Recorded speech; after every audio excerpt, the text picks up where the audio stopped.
ఇది 13 days యాత్ర madam, ఇక్కడ రాసి ఉంటుంది మొత్తం. 13 days. 4th స్టార్ట్ అవుతాం మేడం, రిటర్న్ 15th అయిపోతాం మేడం.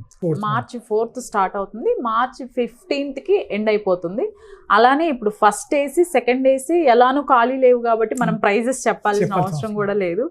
థర్డ్ ఏసీ ప్రీమియం వచ్చేసి 54,000, అవునండి.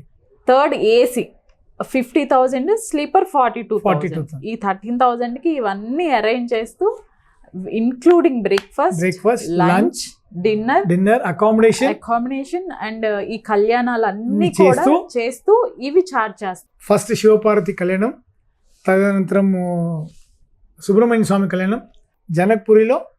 అక్కడ పెళ్లి కూతురుని తయారు చేస్తారు కదండి, సీతమ్మ తల్లిని నలుగురు ఫెస్టివల్తో తయారు చేసి, సీతమ్మ తల్లిని నలుగురు తయారు చేసి ఆ గుళ్ళు గోపురాలు దర్శనం చేసుకుని మళ్ళీ సీతామణి వచ్చి ట్రైన్ ఎక్కేసి అయోధ్యకు వస్తామమ్మా. అక్కడ అయోధ్యలో సీతారాముల వారి కళ్యాణం.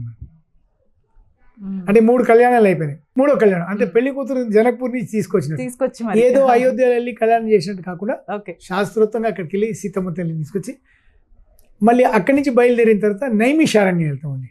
నైమిషారణ్యంలో బాలాజీ టెంపుల్, శ్రీనివాస టెంపుల్. ఆ టెంపుల్లో శ్రీనివాస కళ్యాణం, శ్రీనివాస కళ్యాణంతో 4వ అయిపోయింది. మళ్ళీ అక్కడి నుంచి బయలుదేరి మథురా వెళ్తామండి. మథురాలో రుక్మిణి కళ్యాణం. ఇది 5 కళ్యాణం మేడం, పంచ కళ్యాణ యాత్ర.